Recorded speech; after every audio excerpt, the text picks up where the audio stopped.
We begin tonight with a story that has a rather unusual cast of characters. It involves some prehistoric hunters and some modern-day housewives. Now, they lived in the same neighborhood, just thousands and thousands of years apart.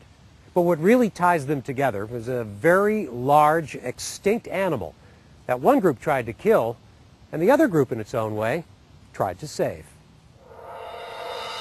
At first glance, you wouldn't know why this spot in Jefferson County is a state historic site.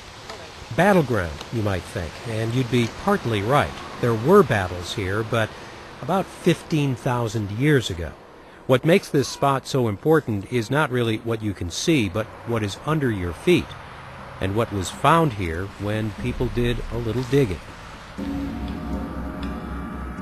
This is the museum at Mastodon State Historic Site, and that is the skeleton of a mastodon, a replica of bones that were found right here, remains of a creature that roamed these parts back in the Ice Age. But I guess one of the questions you must always get is what's the difference between a mastodon and a mammoth? Absolutely. A lot more people are familiar with the mammoth. The mastodon is shorter. It lived in a different habitat, a woodland instead of a grassland, so its teeth are different. They're related, but not maybe as closely as we think they might be. Right, yeah. Right. They're a little bit more like cousins. There's mammoth family in a mastodon lineage. This is no recent discovery. The bones were dug up 170 years ago by a man named Albert Koch. He'd heard about this spot at the base of a bluff where old bones had been seen, now known as the Kimmswick Bone Bed. He dug up the skeleton, reassembled the bones, and they became a major attraction at his museum in Frontier, St. Louis. A mammoth or mastodon, the newspaper announcement said. But a few years later, when he took the bones on tour, Koch was calling his skeleton a Missourium. He either thought he had found a new species or he was just promoting it that way. Either way, he didn't have it quite right. Some of the bones were in the wrong spots, and there were a few extras that didn't belong at all. You got it wrong, I guess, right? Right, right. He called it the Missouri Leviathan and said, come and see it. When he took it over to Europe to tour there, the scientists over there said, that's a mastodon, and they reassembled it, and it's still on display in London. It's south-facing. More extensive digging took place in the first years of the 20th century by a man named C.W. Beeler, and his workshop became a museum. There were still lots of bones here. This was probably a gathering place for mastodons, maybe a watering hole. Like modern elephants, they lived in groups. It was also a place where scientists thought early humans came to hunt them, but at the time that was just an educated guess. And then there was a major discovery.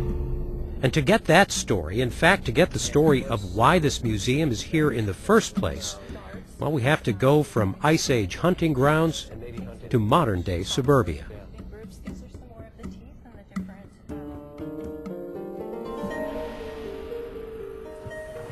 So you're still involved, yeah? Did you have any idea it was going to turn out? No, like no. In fact, I didn't even know what a mastodon was or the Kimmswick Bone Bed when we first heard about it. Marilyn King is something of a history maker. Her scrapbook tells the story of how a group of citizens got together to save a piece of ground.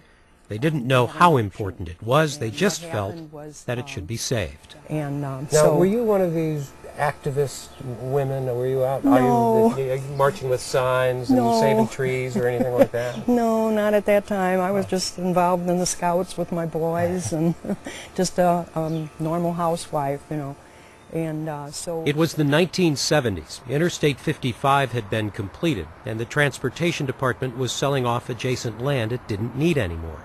It included the Kimmswick Bone Bed, which local citizens wanted to be a park.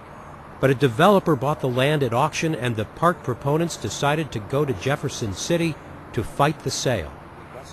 That's when Marilyn King really started getting involved. I actually ordered the bus because I spoke up at the meeting and said, I think we need a bus and more people can go. And he said, well, how about you getting a bus? The grassroots pressure paid off. The state agreed to delay the sale for 18 months to give the citizens a chance to come up with $578,000. Oh, we didn't think we were ever going to raise that much money at that time. Even after a federal grant and a state appropriation, they were $100,000 short of the purchase price. We're never going to make this. Still, they kept at it, getting private and corporate pledges, and they held fundraisers, bake sales. There were donations from school children. And finally, they did it. Raised enough money to buy the land and save the park. And soon they found out they had saved a whole lot more. We didn't know it at the time, but Russell Graham, Dr. Russell Graham, we hired him to come over and do a dig. And a Clovis Point was embedded in the Mastodon bone. It's a historic find. There it was, the first hard evidence that the educated guess was right. Humans from the Clovis culture, the first people to come to North America, and mastodons really did live here together. This small one here is actually the one that they found first. And that put us on the map as far as the first association between mastodon and these earliest people. There was a lot of the scientific community that didn't think that there was much left in this bone bed and wasn't really maybe worth saving. The discovery was so important that the state park became a state historic site. And today, where there might have been a strip mall or a parking lot, there is a park for picnics or for a hike down the stairs to the Kimmswick Bone Bed. And a museum to tell the story of Ice Age Missouri, the mastodons and the people, and another long-extinct inhabitant of this region, the giant, and I mean giant, ground sloth, a plant eater as big as a bear. And they died out at some point. Same time period, 10,000 years ago. A lot of these large animals called megafauna became extinct. There's a lot to learn here, and that's why a lot of school groups come here. There's an education center where kids can learn and play, and that's where you will sometimes find Marilyn King.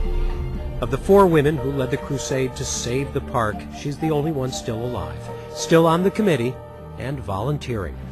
The bone was embedded in the Mastodon. When it all started, they had no idea there would one day be a museum that draws 40,000 visitors a year. And the park they wanted? Well, count those visitors, and you're up to 800,000 people a year. Of course, this has been a popular spot for a very, very long time.